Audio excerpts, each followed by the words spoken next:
What Yes. holiday is that? Oh, it's the most magical holidays that we definitely love here in Britain. Thanksgiving. Thanksgiving. Fuck's Yep. sake. The most meaningful of all the holidays that we definitely care about. Don't get us cancelled already, fuck's sake. We'll just start. Look, America's got enough problems. I don't think they're coming after us. I'm pretty sure they're going to burn their own country down. It's all right. They're going to shoot it down. It's fine. Oh, like, I mean, it's going to be wild over there for the next few years. Look, I've actually avoided Britain since the election. I just No don't care anymore. politics, no politics. Yeah, upsets our friends. We better not do that. I'm going to start with a bit of the filming this, right? I'm going to give you a question, right? What do you think made the most box office between Gladiator 2 and Wicked? Wicked. Has to be Wicked. Surely Wicked laid the smackdown on it. It was by a mile and it was Wicked. So, Wicked for the box office of the weekend, they got 113 million. I highly recommend going and seeing it. Look, I even got the cut. I have a ring light on, so. No, I just got the Glinda one. I think no should see it because Ariana Grande looks too pale. Right. I prefer dusky skin Ariana Grande. Right, and actually looks very washed out now that she's kind of gone like blonde and all that. Well, mannerisms are quite different and all, but they're really odd. The stuff she says. I thought she looked poorly. Wait, she flicks her hair. I was like, is Ariana Grande feeling okay? But I think she's just changed her look. Anyway, so that was my hot take. Sorry, Ariana Grande, I know you're a fan of the show. It's kind of like her, like Galinda's look, because in The Wizard of Oz, she comes down and she's pink and fluffy with blonde hair. So it is continuing on from that. Well, no, it's not even continuing on from that. It's the sequel to. It's the prequel, surely. Is it prequel? Yes. Is it not an opposite? Is it not a completely different timeline? Nope. TikTok lied to me because they said it was a different. Yes, it did. It is not. Is that a spoiler? No. Alright, I just want if you've seen the thing, so do you want me to tell you how the opening scene? No, because I'm. That's not a spoiler. I want to go see it. I want to know. Have you seen The Wizard of Oz? I've seen Wizard of Oz. Right. Okay. So you know. It opens with her getting crushed by a house. Yeah. No. So it opens with Ding Dong, the witch is dead. Bing. Fuck, so she's dead. You've seen The Wizard of Oz? The Wizard of Oz. How the Wicked Witch became wicked? Yeah, because the Wicked. Yeah, she's the green chick with the monkeys, isn't she? Aye. Yes. Yeah, it's a pal that gets swished by a house. It's a sister. Wait, Right. I thought they're roommates. Not like okay, right. So What are you watching? Right. So you've seen Wizard of Oz, yeah? Aye. Right. So who's Squishy's witch Ruby Slippers, right? Right. She takes them off, toes curl up, right? Galinda comes down, she's like, cheers for killing her, she was a cow. But then later on, there's a green bird who gets melted with the water and releases monkeys. Fly, my bitches, fly! That's the Wicked bird, that's her. So how are the sisters? Are they related? No, sisters, mate, they're usually unrelated. You know what I mean? Are they like, you know how like... There's a next, so there's another one coming. Sequel. Franchise. Yeah, so there's another one coming, and it'll be Galinda's story. Alright, this is just how become Galinda Marvel, became. But Wizard of Oz. No, they can't make like 20 million films. I'll tell you right now, we can make 20 million of these, no problem. There's about 20 books, let's be honest. But it's a really good film, and I highly recommend anyone going and seeing it. The only thing I would suggest is don't go see it in the 4DX film. Why? Seats, you know, the ones that move, because there's not enough action in it to warrant the extra price of them, because that's what we did. Yeah, that bit was the only bit that was worth going for, and that is like 2 minutes at the end of the film. Alright, so it's fucking point. Alright, start. Yeah, so don't go to the 4DX because that's what we did, and it was a mistake. We shouldn't have done that. We should have just gone to the normal cinema. What I was going to say is I've only been to 4DX once. It aggravated my back injury, and also sometimes when things weren't happening, I'd forget that the seats moved, and then they would do stuff, and I'd just get a fright, and I was like, I don't like this. So yeah, 4DX. Don't go if you're old. But if you're old like me, Oh, I feel that. Or you're forgetful, I guess, because I'm also forgetful. So I'm like, oh yeah, I'm in the seats that move. Actually, I seen it for It sprays you in the face sometimes, which is upsetting. Godzilla. That would be Oh, I good. bet that was good. That was a cool experience because see that every time like Godzilla was like hitting something with the tail, Yeah, you'd it would, feel like- it on your back. It's like you get fucked up by Did I see- Godzilla and he's not even here. Maybe I would go to that again. See, that's a perfect example. Yeah. Godzilla movies would be excellent in it. It's not We cheap. went Though. I'm and sure it's saw- like £20 for like me to go to my mate. So I guess it's Yeah, 20. it's not cheap. But we went and saw Transformers 1. Do you know the cartoon version of Oh, Transformers? right, yeah. The new one. It was actually a brilliant film. Again, highly recommend going and seeing that. But that was really good in 4DX because the seat, like when they're driving down the rough terrain, the seats are like going, and you're like, we had to like move into our seats a few times because of that. Megatron's like Optimus's pal in that one, is he not? Yeah, they're like best friends. They're best friends, high five. It's really good. I like that film. I'd watch that again. I'm even not, watch it I'm without not kids. angry at the I'm actually really glad that they've kind of went back to like good Transformers after making. I think it was 32 live action movies. I'm not entirely sure, but they were equally. Each one was more confusing than the last one. Yeah. We have dinosaurs. What happens with them? Nothing. They just go. Like, all right, cool. That was the point. I had a point to it. Yeah. Oh, my other point was Gladiator 2 made 55 million. Which isn't bad. And how much was it to make? Ooh, that's always a good question. Oh, Have that information in front of him. I wish I did have that because I wish I'd Oh, get sorry. questioned on that. That's Threw you a not right. curveball. I'm straight away. I'm into it, guys. Don't worry. Gladiator. Holy fuck! Right. Okay. Let's play closest without going over, Okay. based on my holy fuck. 6 million. To make the film make- 26 million. I'm going can to make- say 40 million. Right. Gladiator 2. Both of you are saying less than 50 million. Yeah. Okay. Well, you guys are terrible at this game, but Logan wins because he was the closest without going over. Yeah. Somewhere between 210 and 310 $million. No, that's not even Oh funny. my god. So I then went they've back to check lost to make sure so if I had much read that right. money. Well, Fuck. Wait. in general, Can I a ask a film question? needs Did the 200 million go to Denzel Washington just to have him in it? Because that would make a lot of sense. potentially. My God, that film has been out for a month. That is not going to make it. It's not making it. The general rule, which I could be wrong about this, Logan's more of a film student than I am. I think a film needs to make double what the reported budget is to break even, because that's not including marketing. Yeah, that's pretty much it.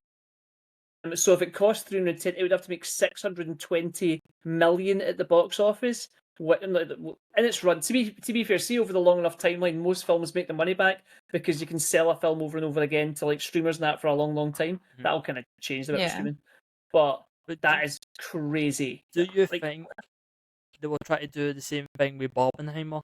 Try and put it out the same weekend as Wicked and then try and make Wicked as a thing? Wicked, I would never even thought. It's not really that catchy, to be honest. It's, Oh, that was the whole thing they were saying. It was like, oh, this is gonna be like Barbenheimer or again, and they just called it Wicked. But then a lot of people just wanted to go see Wicked instead. But honestly, the big problem you got with Gladiator 2 is Gladiator 1 came out, what, 20 plus years ago? Yeah. And it was a that was mega brilliant. It was an amazing film for its time. Never seen it. Yeah. Honestly, never seen it. I thought it'd be your kind of film, to be honest. I'll be honest, I actually went to the cinema with my dad to see Gladiator when it came out because it was this Oscar-nominated film. And it was great. And both me and my dad came out and went, wasn't that good? And the only good bits, like, see the father to a murdered son, all that. His line deliveries are fantastic, but it's like showcasing him as an actor, and then some stuff happens. You're like, yeah, the film's not that good. But I think I'm very much in the minority because everyone seems to love it. Well, Sim says it's the original one's great. That was So the obviously thing. Sim's wrong. I didn't think it would be a good film. Like I feel like some like award-winning films have been just like shit. There's a lot of films out there that are just overhyped, and you're like, how did this win an award? I think that's probably a thing as well. Like, see, sometimes when you go in with these massive expectations, it's so hard to like enjoy a film. Like a lot of time, you're a lot better going in blind. Just of interest, by the way. Actually, that is quite interesting. The first one cost 103 million in 2020 in 2000 money, which probably is not far off what this one cost. But it made 465 million, which again would be a lot in 2000 money, I suppose. Okay, that was weird. Yeah. Okay, I was actually meant to go and see Gladiator 2 tomorrow with my friend, but he cancelled because he's having trouble moving his house. So he's asked me to help him move home, and I have just not replied to that text. I might block. So if you're watching this stream, that's a no. Hey, J-Dog. He's an old man with a sore back. He's older than me, and he's got a much sorer back. But yeah, I'll maybe help him. In other news, Jim Abram. Don't know if you all know that name. Abram, yeah. It does sound familiar. So he was the Is guy. it J.J. Abrams' brother? Or is it his dad? I don't think they're related at all. But it was the director. Well, he died at 88 years old. Directed Airplane, Hot Shots, and he wrote Naked Gun. So he was the guy kind of, let's say, reinvented slapstick comedy in a way. I mean, Alex. Well, okay. I mean, he popularized it because I mean, it existed, since the Charlie Chaplin days. I'm saying he reinvented it. Yeah. Just actually, have you all seen Airplane? Logan, I know you've seen it. You've never seen it? I feel it is worth. Have we? I'd just see it as an episode. I think we should do that as its own episode, to be honest, because see, just jokes per minute in that. Like literally, they'll be talking, and there's like jokes happening in the background, and they're saying ridiculous things one after another, and you're like, there's like so many jokes, I don't know how to respond to any of it. Also, it's got titties in it. That's true. Hey. And blowjobs. Did he direct Crybaby? No, that was John Waters. Okay, but when I've put this dude's name in, Jim Abrams, it's come up with Crybaby in his little drop-down list. What was he? Maybe. Because I didn't see that on it, but he done basically like a lot of the parody films that are iconic. Yeah, I saw that he did something to do with Naked Gun. I've seen a few of those, I think. It says here, and let's see. Oh yeah, executive producer only, Crybaby. There you go. Because we watched Crybaby, didn't we? We did watch Crybaby. I was actually trying to work out what Crybaby was until I was like, wait a minute, we did see that was the Johnny Depp film, wasn't it? Yeah. Yeah. Yeah. But yeah, when it comes to actual directing, he done a lot. It's weird that he was involved in Scary Movie 4, but he was a writer. God, he must have been pretty old when he was doing that. Yeah, so what year was that? Mm-hmm. Well, he was 80, right? So that was 20 years ago. So that was 18 years ago, so he was 62. Does this seem like that long ago that Scary Movie 4 came out? Yeah, welcome to getting into that part of your life, Logan, when you don't think things were that long ago, and then it turns out they were. The Matrix came out in 1999. I wasn't even born then. I was 9 when that came out. I was in... Well, actually, I wasn't. Was I an adult man? I'd have been 18, 19? 18, I think. 99? 17? I was something like that. I was old. I was a young man. Yeah, that always seems weird to me because, like, Keanu Reeves never seemed that old, but like he must have been super duper young when he done that. He's 15 now. Anyway, not that it's relevant. Yeah, so he's been 25 when he done that. Jesus, that can't be right. He must be older than 50. No, he's 60. Fuck no. There we go. Anyway. Yeah, because he was in Bill and Ted in the 90s, and he wasn't like fucking like 12 when he was doing Bill and Ted. Anyway, so I think he'd be about 60. Must be. This threw me off when I read about this. Was about Dolph Lundgren. So he revealed he is now cancer free after doctors said he only had 2 to 3 years to live. I didn't even know he had cancer in the first place. I'm going to guess that he didn't actually mention it, and then when he was over it, then that's when he's revealed it. Unless you found anything to the contrary. No. I just seen it. I was like, I'll write this in very quickly. No further research. No. I'm not even googling this. I just read the headline and went, that's enough for the news segment of today. If you want to go and see how he is, I don't know, email him. I don't know. I'll just go into his house, chapping his door. Have you ever heard the story about Dolph Lundgren and the robbers that broke into his house? This is such a common story. So, some robbers followed a rich-looking lady home, and they decided to break into her home and steal her shit. So they broke into her home and were getting ready to, tie her up and ransack her house. And they seen a big picture on the wall of the rich-looking lady and Dolph Lundgren, and they're like, "Who's that?" And they're like, "That's my husband." We'll just go. Brilliant. And I've read that. I'm probably not doing the story justice, but I remember reading that and it's like burned into my memory. Like, imagine you go into a house like, "Oh no, we're gonna get killed. No, this is not gonna go well for us. We should leave." I think what they assumed was he might come home, but I don't think it was quite as straightforward. But I thought, yeah, Is he not like he's got a high degree? he's a chemical engineer. He's like super genius. He's like his whole family are all really super clever, and so is he. And he's also like a black belt in like 3 different martial arts, and he's like 6'4". So tank. yeah. See how we're getting a live action How to Train Your Dragon. Yeah. So they also dropped the trailer for Lilo and Stitch. So it's like a teaser trailer, and it basically showed you the mere detail of the design of Stitch. But here's my question. Oh, and there's also a live action Moana in the production. Yeah. Because there was like a picture of like Dwayne the Rock Johnson's in like this muscle suit. Oh, so they're actually making him look like Maui, okay. Yeah. Which is weird, he's got the hair because he's as still Dwayne Johnson. So it's like, he's got the head as well. The hair. Oh, okay. Yeah. So this is my question. Do you think we need animated films to have their own reboots to live action? See, normally I would say no. Like, I don't see any need to see Aladdin. That was a beautifully animated film, and it was voiced amazingly, and the songs were great. So did I really need to see Will Smith as the genie? Not really.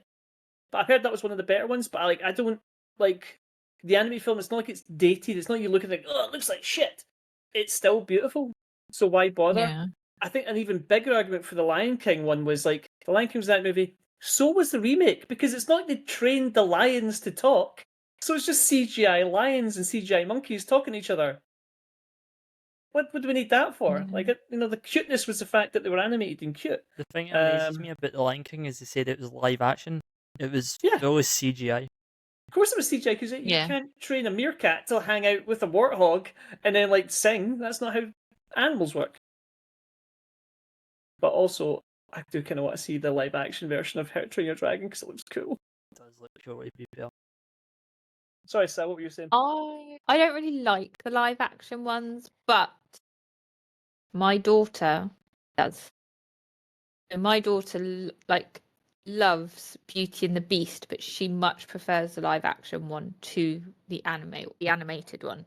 Whereas my favourite story was Beauty and the Beast, and I was disappointed when the Beast turned into a man. I was like, that was not how handsome I expected him to be. You want him to be more or less handsome? More. Adam was not the right look for the Beast. You all know that his name is Prince Adam. No, his name is Beast, as far as I knew. He was just a Dave Beast, I assume. I don't know. The more I watch this, so my kids, being kids, have turned around to me and been like, you know how there's broken furniture? Does that mean that they're just playing with dead bodies? Yeah. Well, there's scenes in the cartoon where he smashes up furniture. So I can only assume that's the non-alive furniture. Otherwise, he was just killing servants left and right. And when they'll get turned human again, or that'd be more like just a broken bodies lying in the ground. Let's clean those ones away. But anyway, back to the original. My daughter also really loves the Alice in Wonderland, but she prefers the cartoon to films, but will watch both. So I don't think that the remakes are necessarily for us. I think they're for the next generation, really. And I think it's us that complain more about it than the kids. And that's more because they are brought up with kids' programs and everything are so heavily CGI'd now that to watch a cartoon, it's not the same as watching their TV shows, because the cartoon is drawn, isn't it? Like the old ones were drawn scene by scene. I was going to say that was see if you think about it, obviously compared to my age and compared to your ages when yours will be, So obviously you grew up with like the hand style drawn cartoons like Aladdin and that. Well, Yeah. in my age, I had like the Pixar films. Obviously, that was like 3D animation, Yeah. and now we're going into Yeah. like full on live act. Like, so we're kind of going no reverse in a way, but more like upgrade, but it feels a wee bit reverse because I it's just think, retelling story. see, in fairness, everything you guys have just said, everything you remember is for the next generation. Because see, in 20 years' time, this will repeat again. It's the best way I can look. It's like, see, if you look at animation styles from when I was a child in the 80s, go and watch an episode of Thundercats. It looks like dog shit. Mhm. It is fucking. It hurts your eyes to watch it. He-Man was fucking horribly animated. No matter, see, you hear all these enthusiasts saying, "Oh, it was great." No, it wasn't. It was bad. And then they'd redone it in the 90s and it looked better, and they'd redone it in 2000. So, like, yeah, you're right, they're upgrading it for the next generation. Plus, they've not heard these stories, and you can't sell them. No kid today says, please sell me a movie from 30 years ago. I want to buy that. No, they need it to come out again, and it's their thing. So, you're Do right. you Yeah. also think it's because of the budget? So, because you were saying about He-Man, remember how they done like a live action He-Man? And obviously, like back in whatever Starring Dolph Lundgren. whatever year it was set, the budget Yeah. was gonna be super low. But see if they made that today, it would be a high budget. Yeah. Because there's nostalgia factor as well, because they know I'll go and see it anyway, because I'm like, I want to see the new He-Man. And then I'll watch him, like, it wasn't very good. Yeah, because you're not 8 anymore, Lee, so why would you want to watch He-Man? You say that, but my kids, you know the Flintstones films? They love them films. Like, they would watch them over and over again. Like, John, And they're not Right. exactly. They're not going to put that back in the cinema, though, are they? And if they No. remade if they made a new Flintstone films, your kids are like, oh, based on me watching that old ass show, I now want to go and see this. Whereas, Yeah. we're maybe less likely. So, I mean, I think, I don't like to say soulless much. It's how businesses work. If you want new content, we've got to make new content. We've got to make new content for new people. Because, I think my kids are.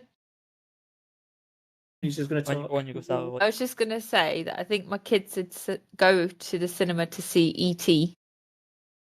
because I think that cinematic experience of E.T. would be amazing, even now, by today's standards.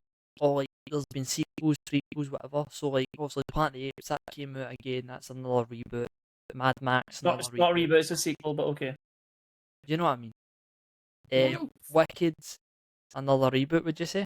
Not a reboot. It is the first time that film has been put into the cinema of a massively popular franchise. Okay, well, That's money on the table, but okay, continue. sequel, prequel, I'll give you remake remake. if you really want, Okay, because it's been remade for the cinema. yeah. But And then obviously you've got there's like tons. right, okay, Gladiator. sequel, yeah. Here is my pushback for you. The market dictates what it wants, right? Mhm. If sequels and prequels made no money, they would not get made. The risks they take on these new movies. I'll give you an example, Logan. Movie you talk very highly of, The Substance. Yeah, on you go. Has that made it? Was that an original movie? No, because it's adapted to a book. Right, it's adapted from a book, but it's never been a film before, though. No. Yeah, but I'm going to give it adapted from a book. Seems like a fairly modern. It's a new thing. Aye. People wouldn't have seen that. Has it made any money? Good question. I've actually never searched this up.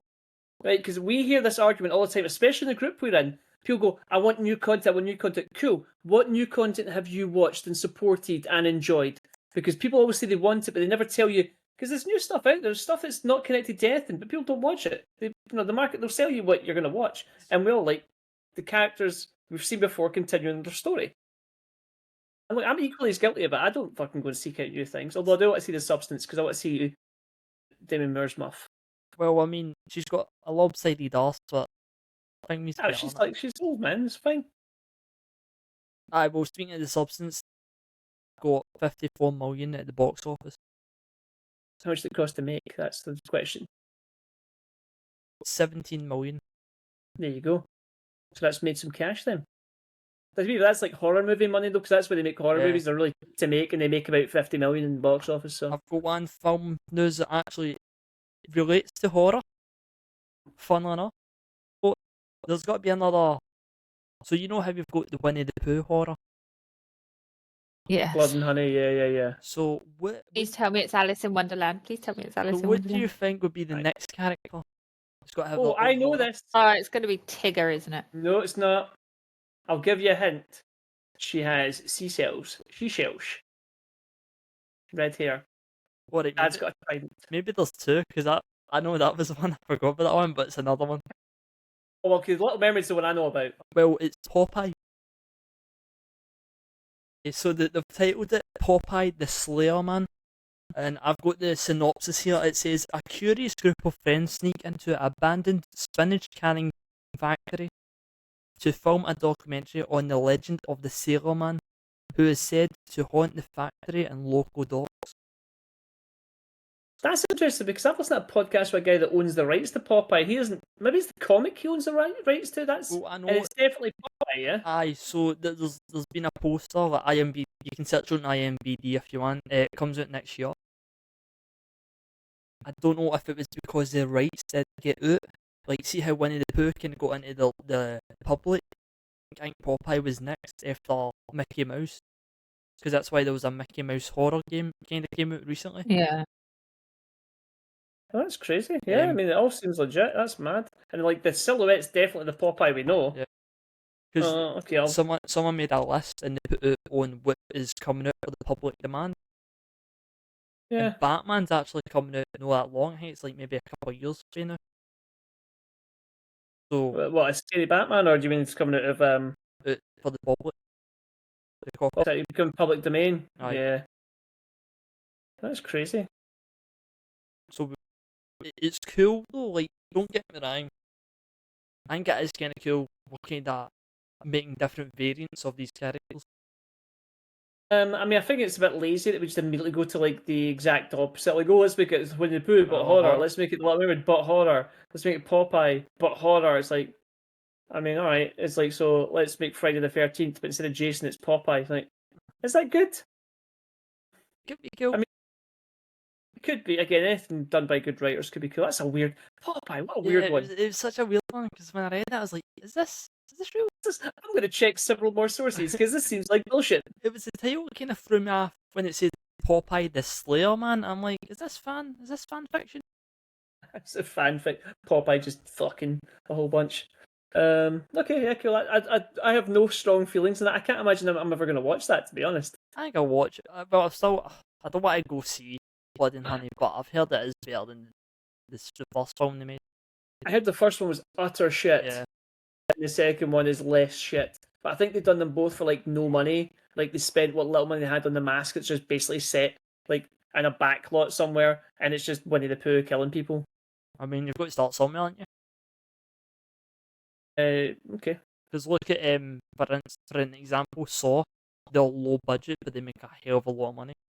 Well, so the first Saw was very clever. Do you remember watching Saw for the first time when they were just stuck in that room for like a whole film, and then at the end, not seen it. Oh, yeah. I know it, like, but I've never actually sat and watched them. It blew me away the first time I watched it. Like, this is incredible. And then they made like 27 sequels. They're like, I didn't really like it that much. But again, it makes money. I can't remember what the dude's called on the little bicycle. He was indeed called Jigsaw, and he drove a little trike. So I don't know if you're scary or not, to be honest. And then he puts your head in a bear trap, like, yeah, you're scary. You take it back. It's fucked up. Are you coming back, Logan? Is the podcast over? I don't have any movie news for this, Sally. All the stuff I heard about today was the Little Mermaid horror movie. But apparently it's... I don't really have any movie news either. I should start looking some up. I get it from podcast. It feels weird. Have you seen that Lindsay Lohan is in a Christmas film on Netflix? I'm glad she's getting work. Oh, is it the one with my future wife has got to be in it? Who's your future wife? Sabrina Carpenter. Oh, she is a beautiful girl. I don't know if she's in it. I could have a full podcast about girls are getting married. My second choice, apart from my Yvonne, is Kat Dennings, and she recently got married. And I was greatly sad by this because she's off the market. But, you know, our marriage won't last. It's fine. But yeah, Kat Dennings, check her out. She's Don't great. worry, it's okay. You're on her list. Yeah, I know. It was me or the guy she's went with, but she knew I was busy. But if anything happens between me and Yvonne, I'm like, hey, Kat Dennings, come be in the podcast, and so we can meet. Yeah, That'd be so great. cool if we could get somebody famous. Imagine how funny. Even like We'll get it eventually. Yeah. I don't know. It would be funny if we could get a proper A-lister. Like what somehow. the like when I met Simon Pegg, can you be in the podcast? He's like, yeah, that's fine, and he just gave me his number. I'm like, I didn't expect this was going to happen. I feel like we need to up our game a bit. That'd be fun. Right. Yeah. So Anyway. shall we start with our first film? Oh yeah, we're doing a podcast, aren't we? So since it's Thanksgiving, I feel like it's got to be better if we started with Planes, Trains and Automobiles. Good. The only one that I've properly watched. And start with probably watched like 10 minutes and slept. I've watched a little bit of it. I found it difficult to get into. But you read your like. Before you do, can I ask you a question? Sorry. Have you seen the movie before? No. Have you seen any John Candy movies before? Who's that? Oh my fat guy. god. The fat guy. Yes. Okay. And I Steve don't Martin. know what. Yeah, that's fair enough. The Great Outdoors is always the one that comes to my mind, but that doesn't matter. That was one of my favourite John Candy movies. Steve Martin. Is that the guy that's in Cheaper by the Dozen? Yes, it is. Good pull. Yeah, he would be the other guy, not the fat guy. Yeah. So, The old Yeah. So I've watched quite a few with him in because he's in like my best friend. No, not my best friend's wedding. The one where his daughter gets married and The Father of the Bride, 1 and 2. that's the one. There was also I quite a like that one. Yeah. He's also... No, carry on. Right, so you've got to do your like. Yeah. So if thing. anyone has not seen Planes, Trains and Automobiles, it is about a Chicago advertising man who struggles to travel home from New York for Thanksgiving. But there's a little twist. He does get stuck with a lovable oaf, if you want to call him that, who is a shower curtain ring salesman as his only companion on the road. So Okay. if you read that, Sally, would you have just watched it fully? No. Okay. Fuck you then. But I'm gonna go quickly with the budget. So, actually, how much do you think the budget was? This would be 1980s money, so I'm going to guess they done the entire film for 30 million. I'm going to say 12 million. Sally's close, 15 million. See, I should have known a comedy in the 80s would have cost a lot less. So, but how much do you think it made at the box office? I bet you it wasn't massively high. I bet you it 85. was like 85. 49.5. 49.5. Yeah. Sally wins both rounds, close without going over. So, this was, Which was good money for a comedy in the 80s, by the way, just to clarify. Yeah. well, I mean, if you think about it, in the 80s, you had a lot of like comedy stuff. If you even think about it, like John Hughes, although he was the director for Planes, Trains and Automobiles, he made like a shit tons of like great films at that time. Back then, like, the blockbusters were different in the 80s. Like, comedy, they would just churn out comedy movies and they're expected to make like a bit of profit, but they weren't expected to like quadruple their budgets. Comedies also aren't particularly lucrative movies to make, unless you're The Hangover. Also, they weren't scared of offending people. There is, I'll come back to that because there's a couple of things they said in this movie that like today would not fly. Exactly. I literally cannot think of one thing that would offend people in that I film. wish I'd wrote it down, but there was either one or two times I thought, oh, you definitely couldn't say that anymore. There was also one in Eternal Sunshine that they said, I'm like, you can't say that anymore either, but we'll come back to that. Were you surprised by the Kevin Bacon cameo? The Kevin Bacon cameo at the very beginning, I did not even remember was in the film. And then when I was looking through the trivia, it was like, that's a direct reference to a different film, which I hadn't heard of, but apparently that was a thing. But yeah, there was actually a few cameos in it that I didn't expect. There was Kevin Bacon. That was something that surprised me, actually, was the amount of famous faces you saw that just popped up. The two other that was egregious and I absolutely noticed was the guy that announced the plane was being cancelled was the guy with the boring voice that does lots of boring voice things. Oh, yeah. I don't know his name. but he does loads of things. He's just like got a really dull voice. Yeah. He was actually an economics professor in real life, but then went into acting because his voice was so dull. And then the highway patrol guy that stops him is Saul's brother in Better Call Saul, who's a very famous comedic actor, but I can't remember his name either. But yeah, those stars like, oh look, it's that guy from The Thing. But yeah, there was a couple other ones as well, but those are the two that I was like, yeah. I can't remember anybody's names. I'm terrible. That movie's really fucking old, Sally. I actually had the guy's name written down. You know what? I'll look it up because he's a very famous actor, and I think he's still working. So the original cut was actually maybe 3 hours long, but at the time Universal was like you were saying, they were just churning out comedies. So they basically said, "No, we want this out now," and like a lot of stuff got cut out, which you can go see on the Blu-ray. They brought out the Blu-ray recently. That has a lot of the deleted scenes, and it does change the film quite There's a lot. There's a bit I noticed at the end, and it's John Candy's got a black eye, but I didn't remember him getting punched.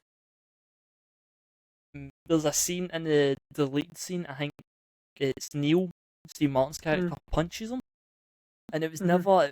I don't know why they never added that in the film, because there's a lot of stuff. Like you'll probably remember it. Remember the talk about the bed and like why it was like covered in beer.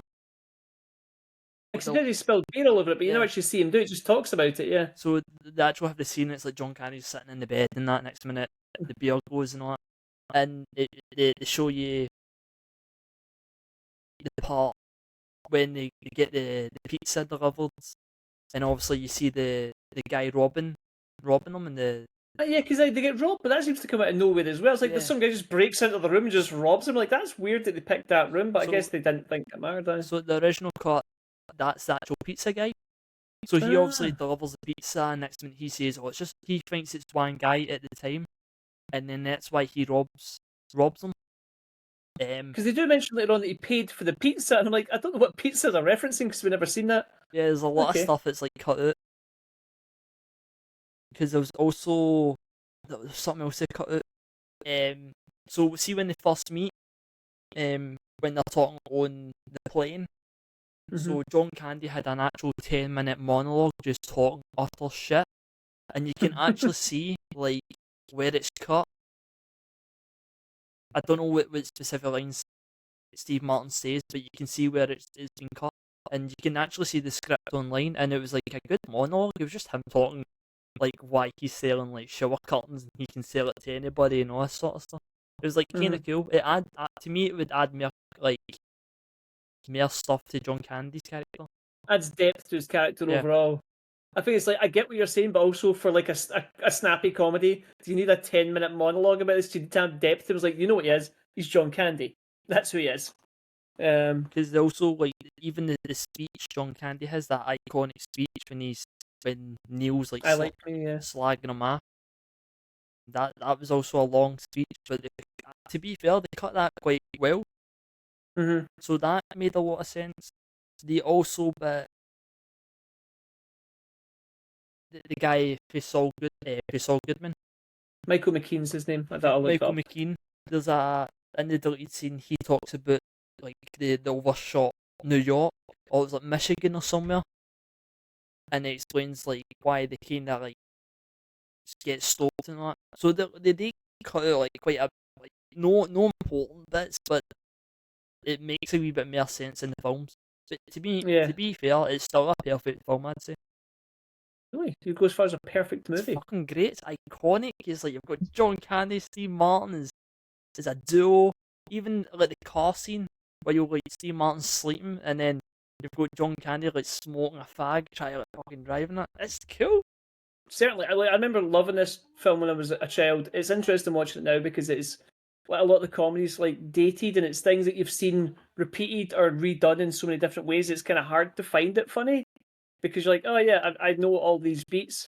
Although I'm going to tell you, there was 2 bits I laughed out loud. See when his car wasn't when it was, and he went back to speak to the cheerful woman, and he done the fucking thing. Like every second word was like, because I have no fucking car, so you better fucking get me a new fucking car, right? And he was just so incensed and angry, and she kind of like, her face kind of dropped, and she's like, "You're fucked." I thought that was brilliant. That really made me laugh. It's about and the receipt she's asking her him for the receipt for the motor, and he says, "I Yeah. fucking threw it away," and then she Mm. goes like, "Well, then you're fucked." I was like, "Ah, yeah." It's just... That was it. That was great. And when they go the wrong way along the motorway or the highway, and they go between the two trucks, and then they don't die, and at the end you see his fingers have actually pushed into the Yeah. dashboard. I thought that was like that made me laugh for like a solid minute. I What? thought, yeah, that sounds about right. He's like, "Yeah." And they'd also bent the steering wheel, which was also incredibly Well, funny. but is that not the bit he looks at John Candy and he's in like He's the the devil. devil? Yeah, Yeah. that was pretty good. But I remembered that bit, like that's like a bit that's burned into my memory. So like, oh yeah, I remember that's that scene. But it was I'd noticed a little joke with his fingers actually being in the dashboard because he was so scared. Even the couple, like the truck, and like Mhm. he's just stalling the guy with the truck, and he's like trying to cough up all this mucus, just looking at him. He was famous as well, by the way. See the guy that played his son, the guy that let him go in the truck. He's famous as well, but I can't remember who he is. But he's like, I've seen him in loads of things. He was another one of the surprise maybe it wasn't a cameo. Maybe that was just like a up and coming actor at that point. The one thing I was kind of annoyed about was like they cut out quite a lot of like, because there was another scene John Candy had, and it was like him talking to Steve Martin, and it was basically about the full story with his wife. I was like, I kind of wish we knew about his wife. Yeah. I mean, obviously I knew what happened, but they drop some breadcrumbs throughout the film because he says like some throwaway lines, like when he puts it all together, it's quite sad. But yeah, I don't know if we needed that depth because I told Logan this earlier. I started to tear up at the end of the film, even though I knew it was coming, because you see he's put on this persona, but really just really misses his wife, and he's just not. Because it was unclear like whether he just never went back home, like he just went out in the road and stayed out in the road. And I was like, does he just have a house that he just doesn't go to? Because it sounded like at the point he met Steve Martin, he was running out of money. He had like $200 left, and all he was doing was selling shower curtain hooks. And you're like, it kind of sounded like he was going to kill himself. You think so? And then, well, if you think about it, like he had very little money left. Right. He was walking this big truck, this thing, and then once he dropped off Steve Martin, he had nothing. He had a couple of dollars. It's like, where was he going to go? He had no money. They didn't have mobile phones. What was he going to do? To me, it's like, if he hadn't came back, would the end of this film be him just being dead? So yeah, I was glad that Steve Martin went back, and I guess he's moving in with Steve Martin now, and they're going to be besties and going on adventures. And then it became Uncle Buck. Yeah. Sorry, Sal. That's what I've seen him in. I knew that there was something. I'm like, there's a film, and yeah. Fuck's sake. This was actually meant to get a remake, if you remember. Planes, Trains, and Automobiles. I think you mentioned this. Who was meant to be in it? It was meant to be Will Smith and Kevin Hart, but it didn't happen because of the slap. So thank you, Will Smith, because we didn't need a remake. Did we not also get a remake of this already, like with Due Date with Robert Downey Jr. and Jake Galifianakis? Is that not kind of like a buddy comedy movie? Someone was saying that was like kind of inspired by it. I was like, no, you just wanted the remake and just no. I mean, you can also argue that it's like, Road Trip. There's like 15 different movies that are kind of this premise. Yeah. It's like, why would you remake a comedy? Like, what's the point? Have you ever had a similar experience? What, like a road trip? Yeah, like just fucking stuck with, like, say you were stranded somewhere and you did get stuck with someone. No, I think it's different for me being a girl. Yeah. Okay, sorry. I sometimes get stuck in situations where, like, this is not exactly the same level, but sometimes I've got to walk from one place to another with somebody I don't really want to speak to. Like at work, I'll go in, and because like I've told you, the nature of my work, you got to go through security. So you might end up going at the same time as somebody that works in the same area as you, but you don't really know. But like the awkwardness is like, do I try and get through really quick and then like scamper up ahead of them, making it very obvious I didn't want to walk up with them? Or do I walk up with them and try to awkwardly make conversation with somebody whose opinions and thoughts I don't care about? But I don't know if that's not really the same thing, but it happens to me quite a lot. And at this point, I'm like, I think you're the awkward one because I have no trouble making small talk with people. People just end up chatting shit to me all the time. Doesn't matter where I am in the world. I'm the same. I just don't want to speak to people. So, like, also it's first thing in the morning, so like, see if I could have silence up till 10. I'd press that button. I wish I could just hang something on my neck, like, don't talk to me. I just leave it there all the time, actually. Oh no. I'm assuming you can't wear earbuds? No, not my work. No, you're not a death like that. In case someone takes them off and garrots you. Well, earbuds, I guess they'd poke them into your eyes or something. Get wireless. Yeah. Just get AirPods. Wireless. You're not allowed to, anything. No, nothing Bluetooth either. Just stick cotton buds in your ear. Just do that. Make it look like they are. Yes. La la la la la. Or just turn around and go. Yeah. So I'm sorry, I don't speak in English. No, none at all. Apart from that sentence and this one explaining it. ¿Qué pasa?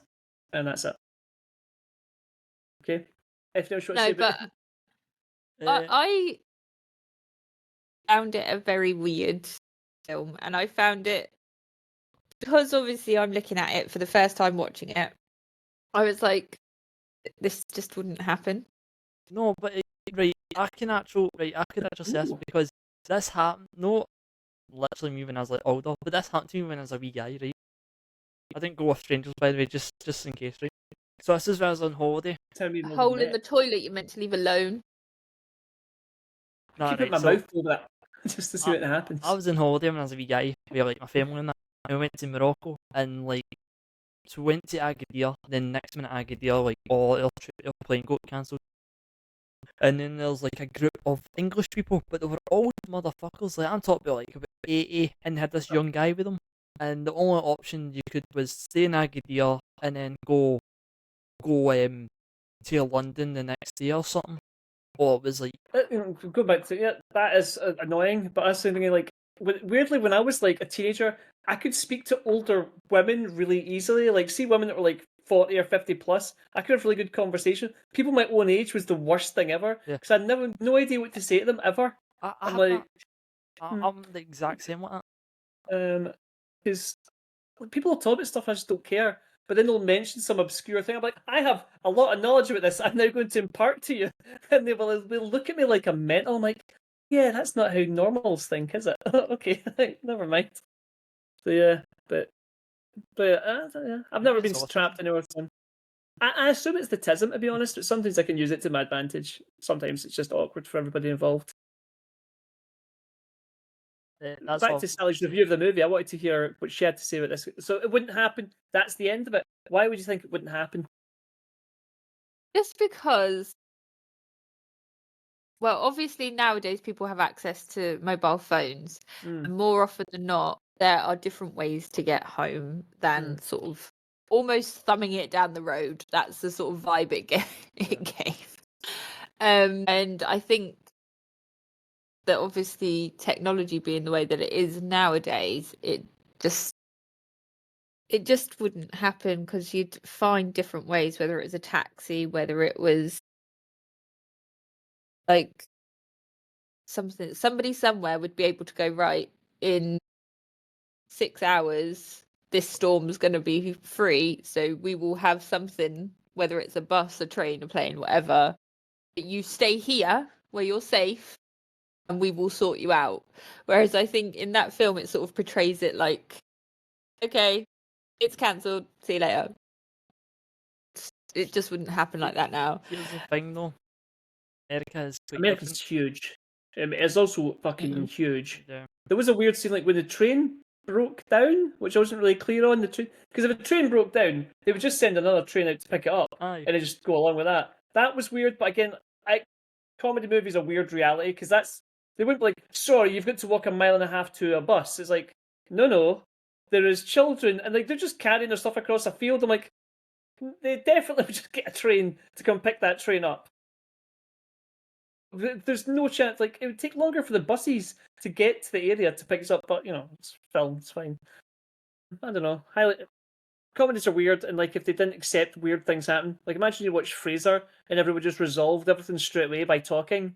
Like, okay, yeah, none of the crazy misunderstandings would happen.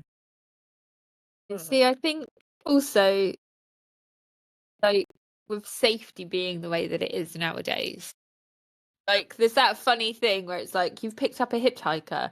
What if I'm a serial killer? Well, what's the likelihood of 2 serial killers being in a car at the same time? And it's like, yeah, but look how many serial killers are in America. Like, hold on, there are second, so Sally. many. How many serial killers in America right now? There's loads. Just to Like clarify, more than you would expect. out of 300 million people, unless you say to me 33 million people, like that's it's not many. If there's 10,000 serial killers active in America right now out of 300 million people, that is not very much. And there's nowhere 10. That's like 10,000 serial killers. It's crazy. That's bonkers. There's no got to be a percentage for this. There's no way. No, there's not. It's like less than 1% of all murderers committed at any given Well, year there you go. Less than 1%. are serial killers. But that's still a lot of people in America. Like, we are talking about America. 1% of American people is a lot of people. I'm not buying that 1% of American people are murderers. Yeah. That is serial killers. That is 3 million people. That was just a quick Google search. I've not researched it. So that's half the population of Scotland. Like, there's 5 million of us.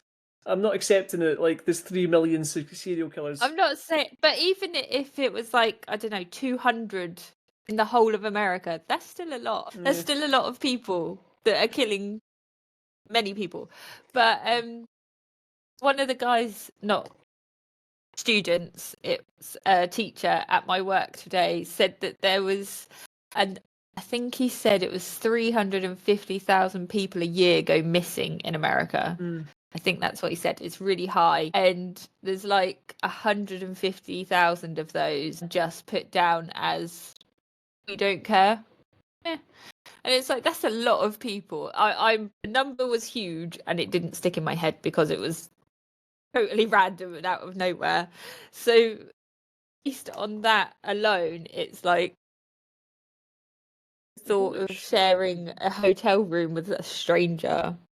Right, okay. A no-go. Okay, I'm going to correct you on one thing because it's crazy, and I just googled it. Right. How many people go missing in America every year? 600,000. What? There's no fucking way. Right, but hold on. I told you it was a huge amount of of people. A couple of things I need to clarify with that statement though. According to the blah blah blah blah blah, more than 6 go missing annually. That doesn't specify. Reported missing and going missing and never returning is two different things. Because we report kids missing constantly, and they turn up a day later. Turns out they were at their pal's house and they, forgot to phone their mum. Like, people, it's not like go missing and they're never heard from again. It's just they go missing and then it turns out they were just over there.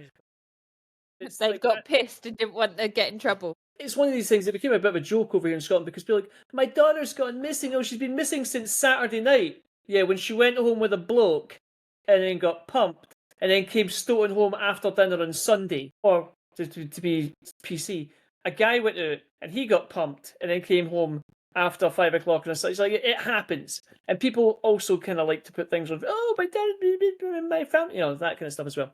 But, so again, 600,000 is a lot of people though. So let's say 10,000 people go missing. That's, and I've never heard from them again. So people go missing though, it turns out they just moved. Like, just didn't like anyone, so they just never phoned back. Like, fuck these guys, I'm just leaving. Yeah, but if there's police reports made about them and then they turn up in a different city, then they're no longer a missing person. They've just moved. Not true. American states don't actually have a lot of interconnectivity, which is why you can have arrest warrants out in some states. And if you just go to another state, you're fine. They won't arrest you because too much hassle to transport you all that way. But yeah, we'll do another podcast. Yeah, this is, by the way, but it's just the way in which I think about things to what you don't think about. Because we're men, because we all think we're immortal and nobody could possibly just bonk us in the back of the head and we'd immediately be dead. We're like, no, I could fight off at least 6 ninjas, pretty much. Yeah. Whereas women think about the world differently. It's like, no, every man could potentially be up to something because most of us are. Yeah. So Next film. But I did think it was No, I didn't think it was a good film. It's because you didn't watch it. I did to a point, but it was just piece cheese and Oh. It is so much a product of its time. And even the scene you're talking about, the I Like Me, that's actually been parodied on Family Guy at this point. Yeah, that was great. So it loses a lot of impact. See if the first time you see a really heartfelt, emotional is it being parodied by a cartoon? And then you find out where it came from, it loses a lot of impact. But whatever, that's just my opinion. I liked it, mate. I liked it 20 years ago. I liked it 30 years ago. And when I watched it today, I kind of liked it. But as I said, I laughed out loud like 3 times. And the rest of the time I was like, yep, I remember that bit. Yeah, I remember that bit. Yep, that's what happens there. Yep. And I did laugh when he said fuck a bunch. Because I guess when they done the fuck scene, when I watched it on TV as a child, they obviously cut that scene. Because he says fuck so much. Which made it a 15, by the way. Even the airport, the woman, she's famous enough. She's in quite a lot of stuff. What, the woman behind the which one? Says, gobble gobble. I laughed at gobble gobble. Oh, she liked that word. Yeah, we did. Every guy liked that bit. Pre-hawk Yeah, pre-hawked. Yeah, That's what it was before. That's what she'd say. She'd be like, hack to. I'm like, yeah, she said the thing. Okay, cool. So thumbs up, thumbs down. Logan, let's see if we can make your thing do the thing. Well, okay. as you can thumbs see, down from Sam. As you can see, it's one of my favourite films since it's on my wall here. In the dark. I thought that I recognised it. How did you discover that movie? Because again, it came out a long time before you were born. My granda, probably. He made me watch like a lot. Like, that's how I love. One of my early memories was actually Adam West Batman. That was literally my all-time favourite Batman. Didn't get a word of any of this. None of it's coming through for me at all. No, your connection went. Story about your granddad, didn't get a word. Is it what now? Yeah. I'm saying Adam West Batman. Like, I watched that with him all the time, so that was like one of my earliest memories. Like, funnily enough, it was actually on last week, and I thought, fuck, I'll watch it with him now. Oh, I bet that made his day. Probably.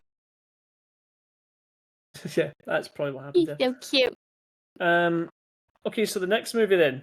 The movie I suggested, if that's cool. Yeah. Escape from New York. Now, I don't have any information about this because I watched it again today. But I do have some fun facts about it that I just have to mention. See at the beginning of the movie. Actually, I don't think Sally watched. Did you watch any of it, Sally? I got through the credits at the beginning, and they were massively long. Yeah, I fast forward. Yeah. So at the beginning, there's like a kind of voiceover, and there's like a kind of computer generated part, which actually isn't computer generated, but that doesn't matter. The voice of the computer, Jamie Lee Curtis, uncredited in that role. Is it? Yep. How did you find that out? Because I looked at the trivia on IMDb. And I thought, because I thought, oh, that's because I didn't. Even when she was talking, I didn't think, oh, that's Jamie Lee Curtis. I was like, that's just a lady's voice.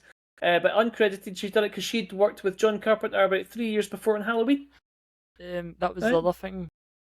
It took me. I don't know why it took me by surprise, because of the voice as well. Donald Pleasance. Although you did see him, I was like, oh, that can't be him. But then you hear the voice, I was like, oh my god, it's him. It's like, there's Donald Pleasance. The British actor who is the President of America. That seems weird. Now, there was a fun fact about that as well, is that at one point they were going to get Donald Pleasance to do an American accent, right, but he wasn't very good at the American accent, and then John Carpenter just made the decision to be like, nah, fuck it, just don't. So Donald Pleasance went, okay, I'll explain it, and he wrote a full backstory for why he had a British accent, and basically it was to do with Maggie Thatcher after the world collapse reincorporated America into the British Islands, so it's part of the British Empire. And John Carpenter looked at that and went, I'm not putting this in the movie. That's far too much and not relevant at all. But Donald Pleasance had this full explanation why he had a British accent, so that was all still there. To be fair, that could have happened if she was still alive. I mean, it could have done, yeah. I mean, she probably done it herself if she'd been angry enough.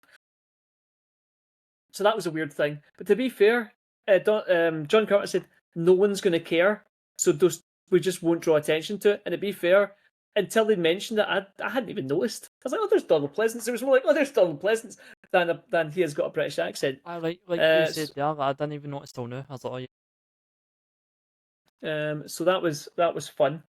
And there was a couple other things as well. Now, the matte paintings, you'll have seen the matte paintings. It was really funny. When you watch these things, if you watch them back in the 80s on old CRT TVs, you didn't notice how very obvious that is clearly just a backdrop that's been painted. Mm-hmm. But when you watch it in HD, you straight away like, wow, that is very clearly just a sheet with something's been painted on it. Who do you think they were painted by? Is it someone dead famous? Picasso. Correct, Picasso. How did you get that, Sally? No, friend of the pod, James Cameron. Ah, Yeah. that's funny. Yeah, so I was like, oh, it's fucking James. So James Cameron worked on this. He must have been very young, but yeah, he worked on that movie. He was actually friendly with John Carpenter, So and it was his. was there a prop designer on set? He'd done a lot of like art direction and Ah. stuff. A lot of the kind of technical work, basically making sci-fi look sci-fi. That's kind of where he started out. So yeah, he painted the backdrops, and he also created the CGI imagery. And he'd done it by making models and painting like neon paint, and then shining a light in it, and then just filming it normally. So a lot of the CGI in that film is not CGI; it's literally models that they've just Oh, made I glow. love that. And I thought that's so fucking clever. But it had a zero budget. I think its budget was like 7 or 8 million or something. So they had to like think of all these really clever ways to make things look futuristic and cool, which by 80s standards was like the giant watch and all that nonsense. But yeah, that was all just a lot of that was James Cameron just coming up with things on the fly, which I thought was fantastic. Where do you get a zero budget of 7 or 8 million? Because I would like one. Well, you have to make a movie. You have to come up with a script, go to a movie studio, and then say what you should give them your vision. It only got made because of the popularity of Halloween, because he'd shopped it around since the mid-70s, and no one would touch it. And then when he got the hit with Halloween and was it The Fog he done, or was it The Mist? I think it was The Fog. Then that convinced the studios to give him the shitty little budget of 7 or 8 million, the zero budget as I like to call it. I mean, So can I be honest? I feel Yeah. like it shouldn't have been made. been made. Yeah, mate, it was so shit. Shit's about to go down. I'm just gonna ban Logan from the server. There was a few cool scenes, right? One of my favourite scenes, and I was like, this is kind of funny, was the taxi driver. And it's like, Ernest Borgnine, yes, I don't know who that is. incredibly famous. I think you're a student of film. Ernest Borgnine, I can't say his surname. No. He was famously asked when he was in his 90s what kept him young his whole life, and he said masturbation. Yeah, he did. May get my He number. was also the voice. Oh, actually, you will know who he was. Did you watch SpongeBob? Yeah. Man, like the superhero in it. That's him. Yep, the elderly superhero. The first couple of seasons because he did die. But yeah, that was him. Was it Aqua Boy? Yeah, Aqua Boy, who was also old and then Merman. Merman, that was it. Aye. Merman, yeah. Yeah, he voiced Merman for the first couple of seasons. That's weird. Uh, I didn't that is expect that. Why would you expect that? You know, no, that was another thing. Just because you're talking about famous actors, the good did the bad and ugly. What's his name? Mhm. Clint Eastwood? No, the other guy. Lee Van Cleef. Yeah, I was like, he was so familiar. I was like, yeah, that's the fucking cowboy in the good, bad, and ugly. Well, funny you should mention that, Logan, because Kurt Russell had up until this point only done Disney movies. And he was like basically a child star Wait, for he done Disney. this- At his full start of his career, he was basically the same as Britney Spears or Jason Timberlake. He'd done all the Disney stuff. Zac Efron. Jason Timberlake. Was Justin? What did I say? Justin. Justin. Sorry. Sorry, Justin, friend of the pod. I do apologise. Yeah, so he started off his career and doing Disney movies like Danny, Champion of the World, and all kinds of bullshit like that. And like Miley Cyrus to come after him, he wanted to shake the image, and that's why he got cast. The studio did not want him for the role. They tried to give it to a couple of other actors. Charles Bronson was one of them, but they said no. They're like, he is old as fuck. He was 60 at the time. And there was a couple other guys that they wanted to give it to, and that's how it got such a small budget, was because they didn't want Kurt Russell. That's just blowing my mind. What I've just found what he voices. He's in The Fox and the Hound, and he plays Cooper the dog. Which one? He plays as the Basset Hound. Who, Kurt Russell? Yeah, Okay, yeah. I didn't know that myself, but there you go. that's amazing. Yeah. Kurt Russell's been around for a long time, Yeah. man. Kurt Russell's... The only thing I remember was seeing a clip of him kicking Elvis when he was a child for the film. Mhm. That's, Yeah, he played Elvis, aye. the other thing I seen him in was the Last Picture Show. I don't know that one. It's like a black and white film, but it was basically just porn. That's literally it. It's Oh, on the about that one. Criterion if you want to watch it. Okay. So maybe got past the first part of the film. So yeah, like there's all these kind of weird things in the film that kind of like it was all these different things. So he put on all the muscle mass for it. Although what really did make me laugh is I will agree with his costume that they put him in was fucking ridiculous. It was the ugliest, it's like anti-hero costume I'd ever seen. I thought the Arctic camo trousers, they looked like jeggings. And I was like, that's weird that he's just wearing some jeggings. And then he had like a stripper top. I'm like, it's weird that that's what he's went with. It like had zippers on. I'm like, Aye. so what exactly was he doing See the before vest? they captured him? See the vest he was wearing? You Yeah. could easily put an Adidas logo on that, and you could have said that's swimwear. Yeah. Well, to be fair, see when you cosplay as him, because I have cosplayed as him, it literally just tells you to get a compression top, and the compression tops you can buy for £8 look better than the thing that he wore in the movie. Because I was like, it's hideous. The jacket was cool. I did like his brown leather jacket, but it's such a dad jacket. Like it's so when I say it's cool, I mean it's like 80s cool. But that was the best thing about it. Also, you can buy that. It's £140. Sally, did you just fart and you can't smell? Or you smell My it. dog did. It's a hoof. I thought she was just getting a Dog good dusted me. Fuck's sake. Came over, farted, left. Legend. Yeah. The eye patch was a last minute addition by Kurt Russell. He just walked into set with an eye patch on. As you do. Some just went, you went wearing this, and they're like, all right. So this is before that. And also the snake on his stomach. That was just something he thought looked He cool. just had it tattooed already. Yeah, he just came in with a tattoo in his stomach. I'm like, what the fuck? I'm just back for IB for a stag do. So I took there's any other like fun facts about it. Sally mentioned this earlier on, but the character Snake from Metal Gear Solid was based on Snake Plissken. Is that? Yep, that's Look true at me fact. knowing a game fact. Do you know what was actually funny? See, when I seen that in the group chat, do you know what I thought? I was like, how does she know about Far Cry Blood Dragon? And I was like, how does she know about that? And I realised now it's about Metal Gear Solid. Because, like, Far Cry had a DLC, which was basically you're playing as Kurt Russell as that, but, like, super futuristic. Yeah, I played Blood Dragon, yeah, and that's effectively what it was. Yeah. But like a lot of this film itself inspired so much better content that came after it. But again, it's like we're saying with Planes, Trains, Automobiles, like that's so dated now, and like it's been redone and remade and improved on by so much.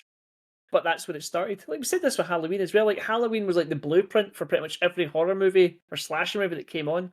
That's what I was going to say. Yeah. That was the fun fact I thought Logan would appreciate. See the guy that played the Shape, Michael Myers in the first movie. Nick Castle. Yep, he co-wrote this movie. Now I feel bad for saying I don't like it. Sorry, Nick Castle. Friend of the pod, Nick Castle. So that was another. I read that. I thought Logan will like that fact. That's pretty cool. One more fun It's fact made me about upset, to it. be honest. This is proud. It's a. Actually, I have two more fun facts. It's also Kurt Russell's favourite character he's ever played, and he like wishes he'd played him more. We only got to do it twice. When was that asked? When was that asked? Oh, that's a good question. I've actually seen that in the thing. It was just a. This is Kurt Russell says Because he's obviously Santa, so that's got to have been his favourite. That's true. I'd like to see an interview with that question asked. Would you rather play Snake Plissken again as a very old man, or would you rather play Santa some more? Sexy Santa. Yes. To be honest, When he sings that song, whew. both of those characters, that's when his hair's been amazing. Just saying.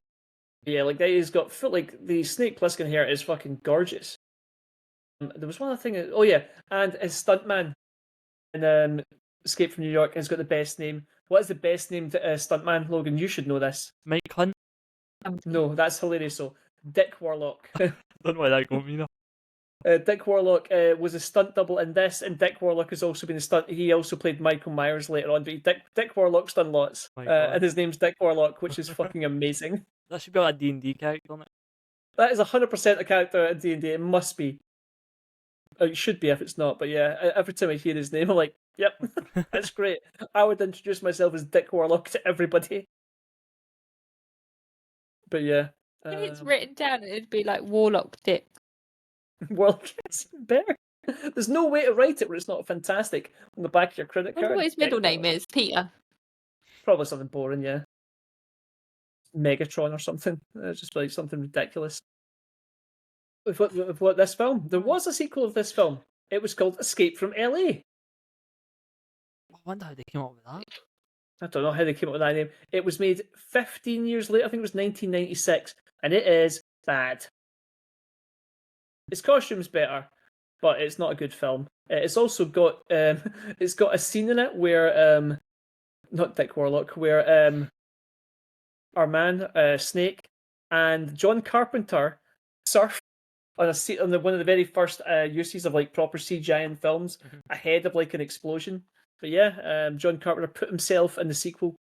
Also in the sequel, Bruce Campbell. I know this is off the subject, but is John Carpenter, is that what you called him? Is he Sabrina Carpenter's dad or granddad or something? No, Oh. it'd be great if she was. You man. It's her husband. They were married last year. I don't. I can't imagine they are related. I mean, yeah, I think it's a fairly common surname. Let's find out. Imagine it was like her grand or something. With John Carpenter, there you go. I'm always surprised that John Carpenter. Somebody might have known. Children Cody Carpenter is an American musician and composer. Well, technically he was a composer as well. Yeah.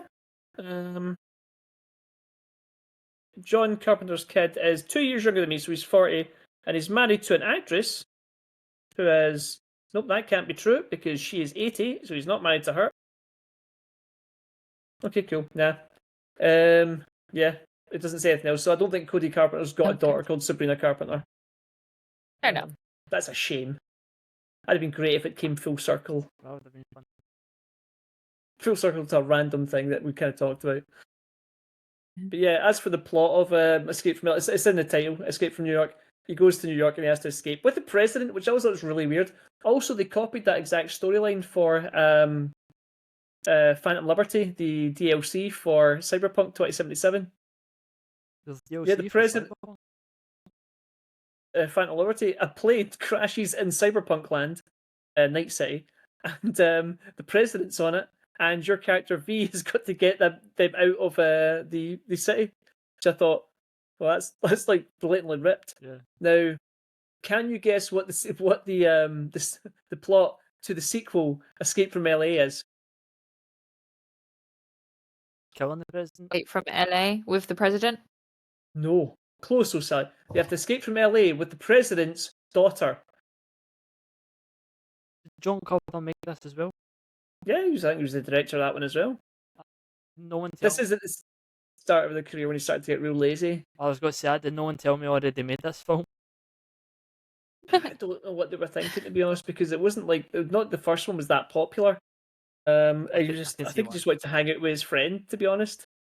They were going to do a remake of this movie with Gerard Butler, but it never happened. I'm just saying, right? Didn't Gerard Butler do one of those? He done a lot of kind of dodgy sci-fi movies part of his career. I'm just going to see. I'm just quickly looking up to see if the sequels Escape from LA. No, that's not it. Remake. Cancel video game. Blah blah blah blah. Night, man. Love you. No, it doesn't actually say here. It just says. Nah. I was thinking of Olympus Has Fallen. It's a similar idea. Yeah. So, do you think he just made that just so you can basically make another film with Kurt Russell? I think he's wanted to hang out with his friends, yeah. Can I just say something? We could have gotten we could have got a sequel to Big Trouble in Little China, but he chose to make another escape film.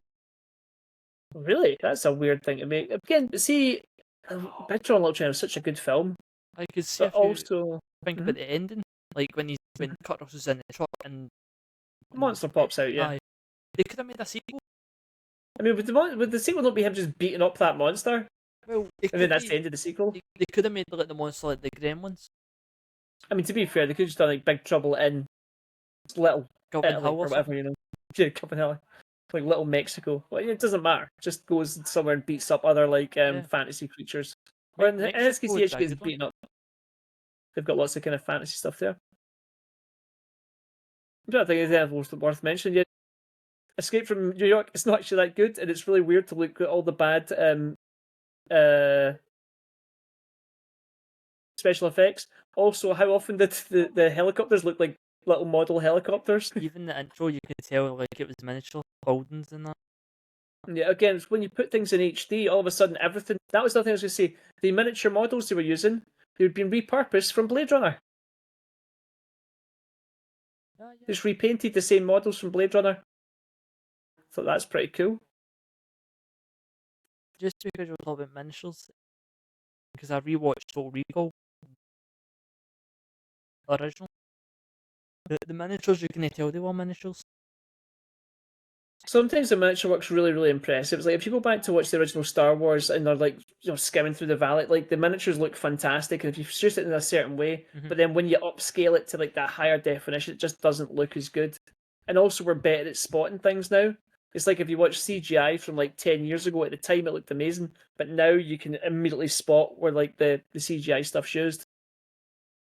But But actually, fun fact for Total Recall, that was the last of all time they used miniature models in films was Total Recall.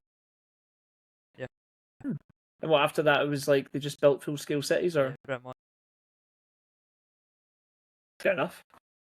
I know they done it in there's one scene in Independence Day where they do it because they talk about that one. I think it's one of the plane scenes, but for years no one could tell which one was the miniature and which one was the CGI because it was like really, really well done. I don't think it's even worth it. So yeah, I'm trying to think who else turned up in there was a lot of people in that escaped from New York that were just you would recognise from other things, but they're all like just random random actor that's been a character actor for 40 years. So like, oh, that is the guy that always plays a homeless person. That is the guy that always plays like, kooky neighbour. Do you know who I'd expect to show up in that film? Keith David.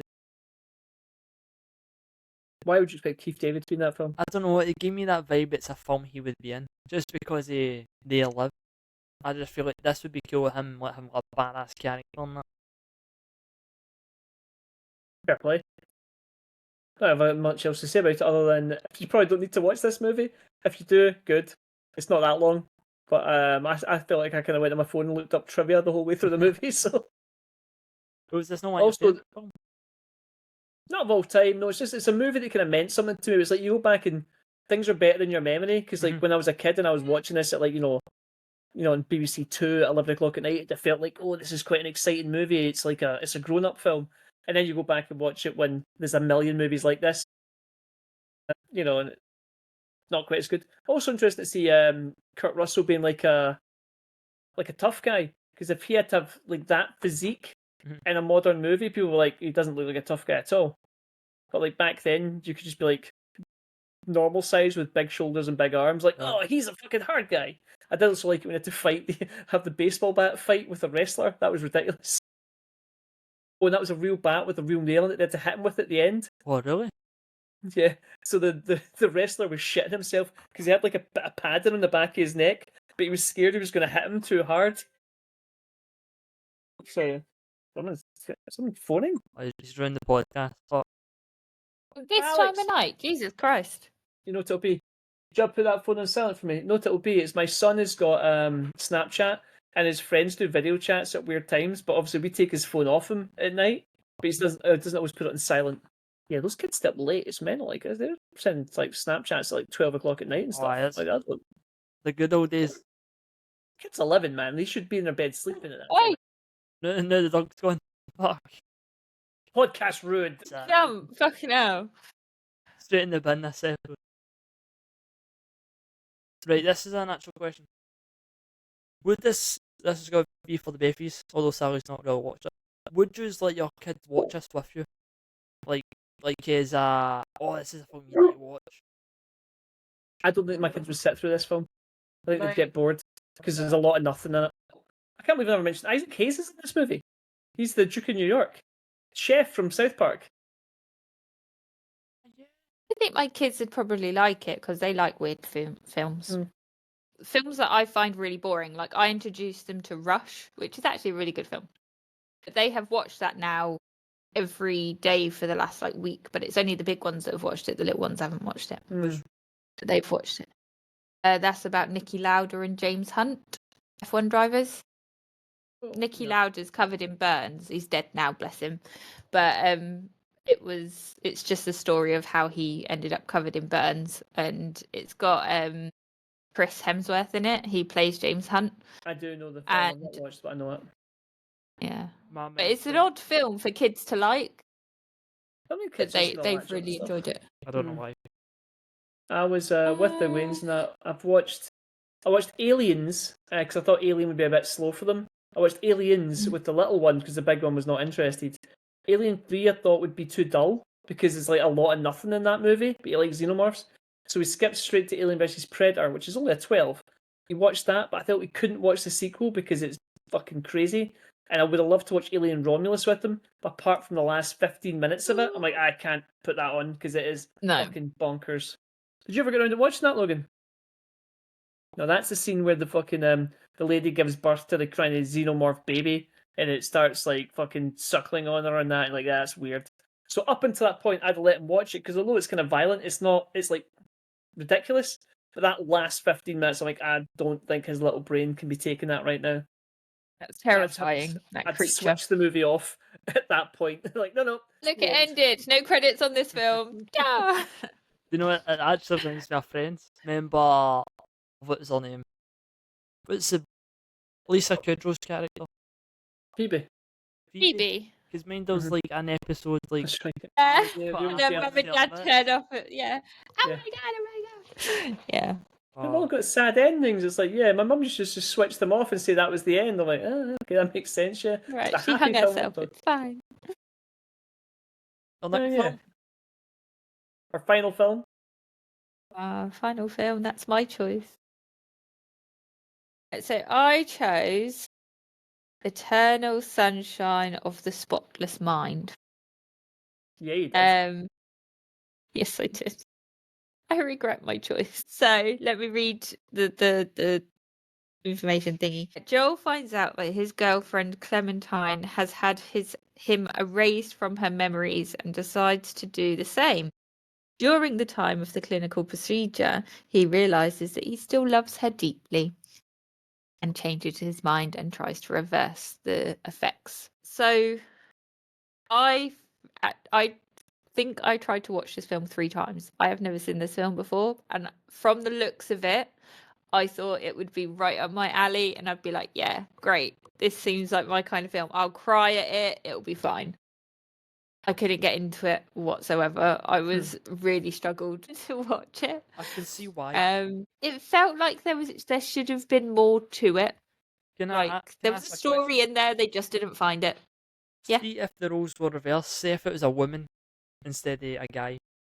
Would you think you'd enjoyed it more? Maybe. I don't know. Because I don't know. I feel like if it Carry was on. the roles reversed, I feel like there's certain aspects people would love compared to the way Jim Carrey does it. Don't get me wrong, it's still, I enjoyed this is my second time watching it, and I liked it more the second time round.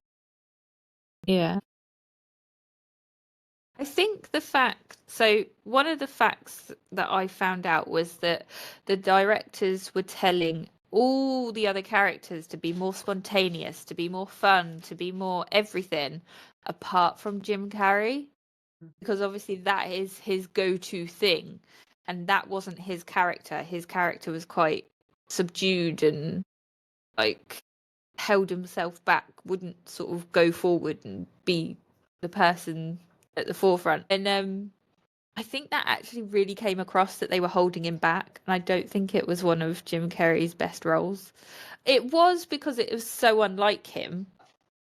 I don't know what it was. I was surprised at how many stars there were in it.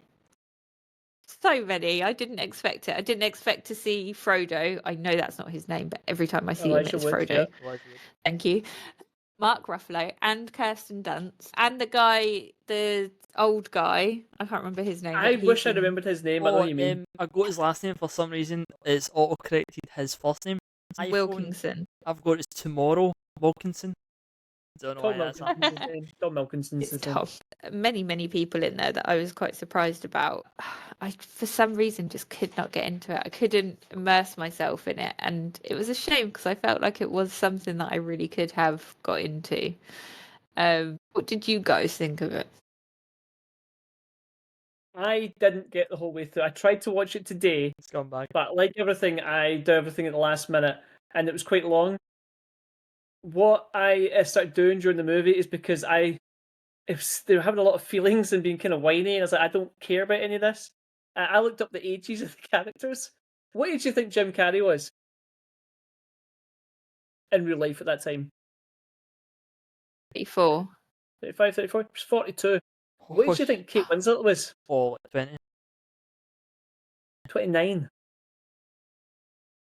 And like, now Jim Carrey's a young-looking man, and it wasn't a big because I actually think Kate Winslet. I'm not saying she looks old, but she didn't look 29. She looked like she was maybe early 30s. But I was like, that's weird. I don't know. It's like that's weird numbers for them to be. Like, why would he be 42 and why would she be 29?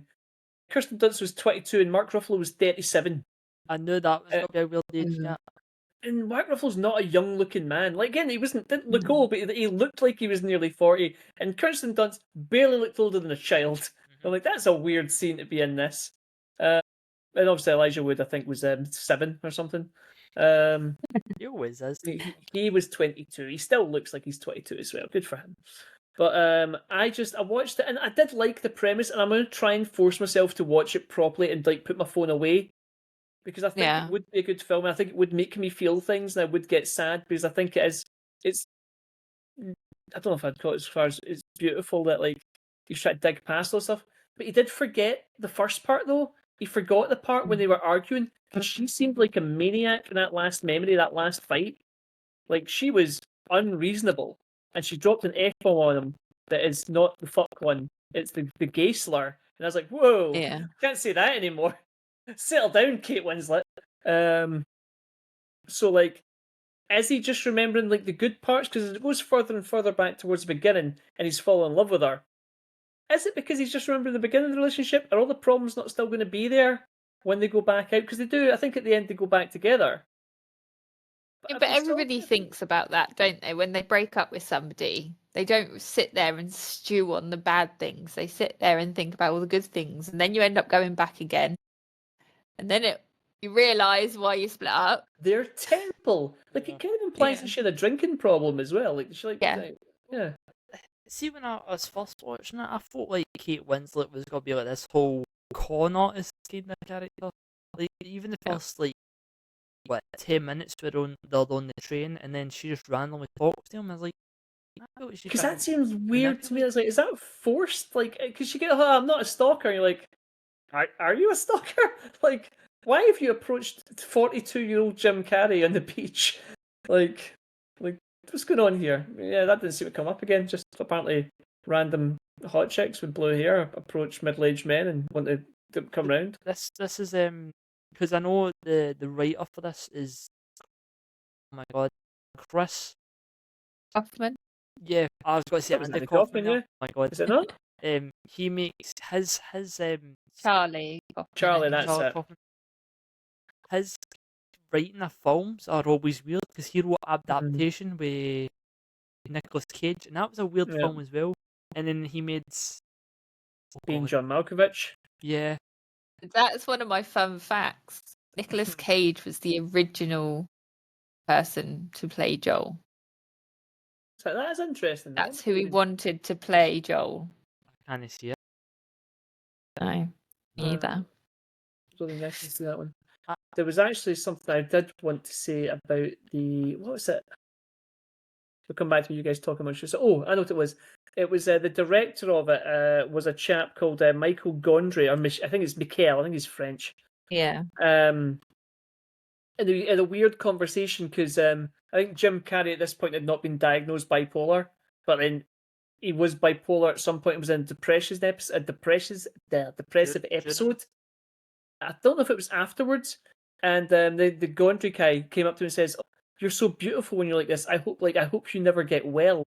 And then when oh my god, then when Jim Carrey kind of evened himself out and kind of got better, he thought back to that years later. It's like, that's fucking mental. He said to me that I was beautiful when I was depressed and hope I never got well. But he's like, but like I was so unhappy. You know, like that's unreal. So yeah, I thought, what a weird thing. So I think that's partially why Jim Carrey's kind of like a bit done with Hollywood these days.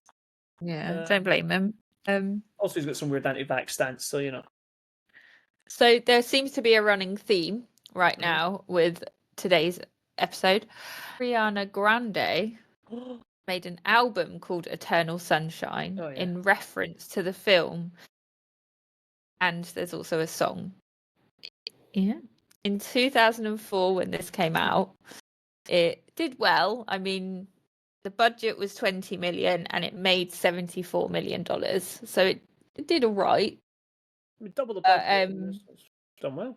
Yeah, but then when the song and the album came out, it kind of brought it forward again for new people that were listening to her music. This is kind of like a generational film because it's like the subject matter is like kind of timeless, and it's like it's not really set in any specific time period because it's got like weird like memory erasing technology. It's all. So How many times have you sat there and thought, oh, I wish I could just forget that. I wish I'd never met that person. I wish blah blah blah. You know, it was really sad, right? And I was like, oh, that actually kind of choked me off a wee bit. Is when you see the woman with like the dog ball in it, I was like, that really killed me. I get what you're saying there. It's like I guess for some traumas it'd be good to forget them, but like, do you want to forget everything bad that's happening? Your life's all highlights. No, because then you like, can't. what's that person?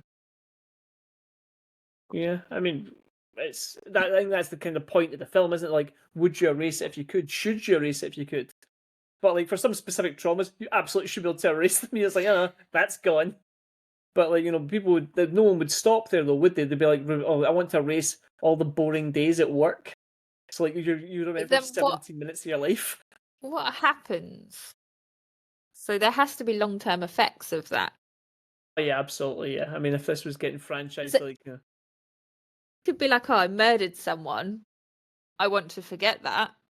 You take that away, and then you're not. Well, it wasn't me that done it. It was the other person in the memory. Yeah. But Kaufman nearly cancelled the film due to Memento being released, and apparently they were too close. Yeah, right. That makes a lot of sense. Storylines were very close.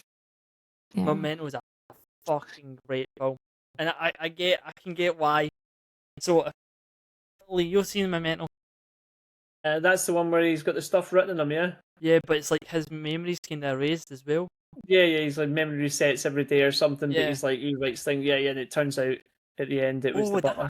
That's kind of cool. Right, I'm not gonna lie, that's kind of cool that two of similar films try to battle it out in the cinema. That's super common, man. Like, that happens, and also, like, they're not really similar like films. Ants and Bug's Life. Yeah. It's like Deep Impact and the other one. It was like Deep Impact. Not minding, yeah. Armageddon, was it not? Deep Impact and Armageddon at the same time? It's not Independence Day in Armageddon.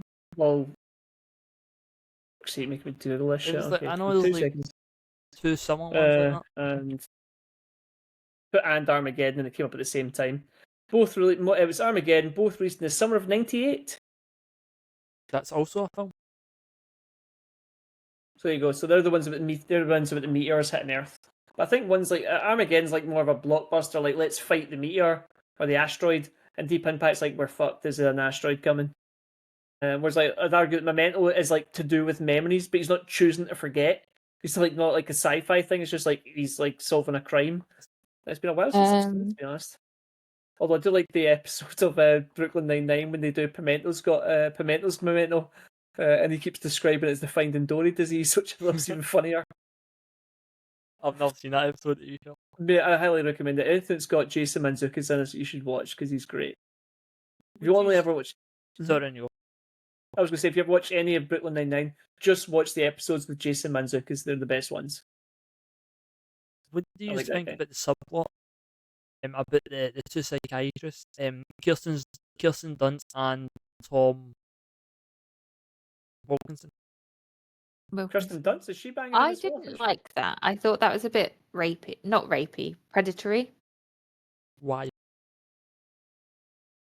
Because of the age difference. We all know that I have a thing about huge age gaps. And the fact that she admitted, I can't remember exactly, did they actually have an affair?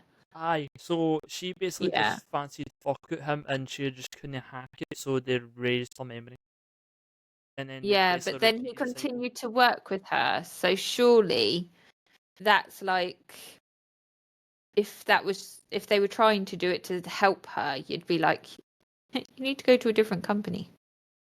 Yeah, you just like Instead you of just, being like, yeah, let's just stay here and hope for the best. I guess like after the first 7 times they've done it, like now we have to erase like 4 years of her life, which is going to be weird. She's going to wake up and think she's like 17 and be like, "Why am I 24?"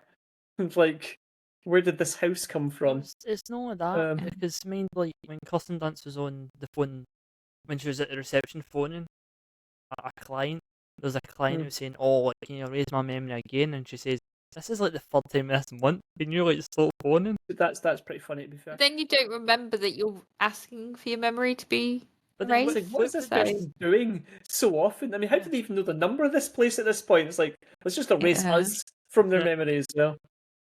Again, like you said, there'd be a lot of problems with the memory erasing things because there'd be these weird gaps in your life. You're like, wait a minute, what was I doing for like 7 months last year that I suddenly don't remember? Also, I have the number of this memory erasing place. This raises questions. Maybe Memento's a prequel. This is how they developed the memory erasing technology. So I have some really boring facts. Give us some boring facts. Do you know the lead from Grey's Anatomy, Ellen Permen? No, don't know. I know the name, yeah. She's called something Grey, yeah. Dorian Gray, I believe. Meredith. That's her character names, but the actress's name is like Ellen Pomeroy. Something. She was cast as Joel's ex-girlfriend, but the scenes were all cut. So when Joel mentions the ex-girlfriend, it's her, but none of her scenes actually aired. She is also in Ellen Pompeo. Yes, that's the one. Kate Winslet, do you know in the opening train scene when she punches Jim Carrey? That actually happened. She actually punched him. I read that particular fun fact because he did not expect it and when she just ran away. And then the parade scene was actually real. They just so happened to hear about the parade that was happening in where they were filming and were like rushed to get the cameras and everything set up so that they could film that scene. So all the like parade and everything is an actual proper parade for Ringling Bros and Barnum and the Bailey Circus Parade. There was also another bit they're just words. The next bit with that was he didn't expect her to disappear. So when the audio cuts out, he's not actually shouting at her name, he's shouting Kate. Because the director told her just to leg it. And he actually thought he'd lost her and that was Jim Carrey looking for Kate Winslet, not Joel looking for name of Kate Winslet's character. Very clever time, that's right, which I thought was great. But they've done that to him a few times. Also, the director was separating them, and he kept telling Kate Winslet it was a comedy, and he was telling Jim Carrey it was a dramatic film, which I thought was amazing because, like you showing earlier on, that's why he's been so serious and withdrawn, and she's been kind of crazy. That's good directing to you, Phil. I like that. Yeah, because he did it separately, so they couldn't hear how he was directing each of them. Because I thought that's really interesting. Because again, Kate Winslet is a hell of an actress, and Jim Carrey, they probably didn't know what his acting chops were like, you know. So yeah. So my last fact is really boring, but Clementine's different hair colours were wigs, and she didn't actually dye her hair those colours. It looks like see even when you see the roots, I thought she's actually proper dyed her hair for this. Yep. Like wigs, see a decent wig, man. Decent wigs are amazing. Aye, but see like early 2000s. At this point, I pull off my hair. Oh, that would have been perfect if you'd actually worn. God damn it. Mr. Shrek. But yeah. So, yeah. Also, I can't imagine it's very. I was disappointed with my choice. I enjoyed it. I apologise, guys. To be fair, I'm glad I rewatched this because when I first watched it, I was like hated it. But the second time round is pretty good. I think I need to rewatch it, and I think we need to pick more fun films because I think I picked a kind of dull film as well. So I think we need to pick like really fun, interesting movies to watch because like all three of them were a hard watch to be honest. And even though I like Planes, Trains, Automobiles, It is so dated, and I've seen it so many times. How can you not love John So- Candy in that film? I have a film ready for next time because it's a Christmas episode. Yes. Yep. I'm actually watching my clip pick tonight, just to get it out of the way straight away. But to write notes. No, I'll just try and remember some shit. I don't do notes. To go then. What is it? I am picking the David Arbor classic, Violent Night, where David Arbor plays Santa. So the With an rip-off of axe. Batman. I'm excited for this one. I am excited for this one because I watched this when it just popped up. And I was like, I am watching the shit out of this. I haven't movie. seen it, so no spoilers. David Arbor as an axe. It's fun. That is pretty fun. I seen it in It cinema. is fun. Honestly, I watched it, I'm like, see, I like David Arbor before. I find him very charming. And it's weird that he's Yeah. taken to this stage in his life to get as many roles as he has. I think Hopper obviously really helped him. But Yeah. like, I think he's the best. And the thing, fact that he and- married Lily Allen. Yeah, that's weird. Are they Like, divorced? not yet.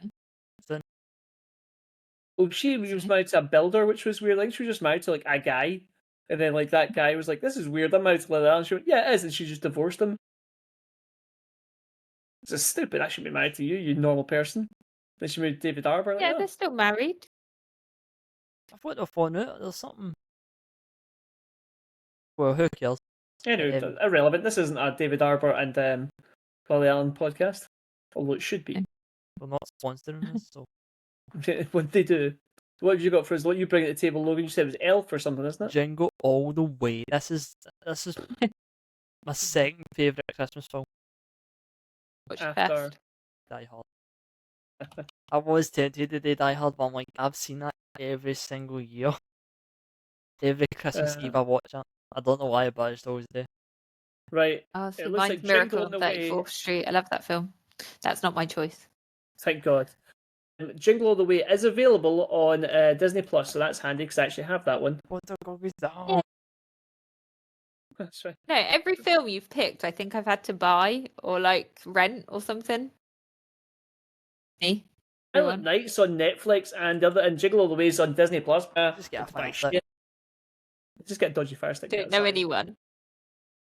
Come So my choice, you two are gonna hate me for this. It's a proper girly one. It's called Last Christmas. It's got Amelia Clark. I've seen it. Oh no! I don't like that. Oh, but is that the guy in the wheelchair or not? No, that's me before you. Last Christmas, and guess what? It's free on Netflix and a BBC iPlayer, which is weird. Is it on And Netflix? also on Amazon Prime. That's weird as well. Okay, cool. Well, we're calling it. We're wrapping up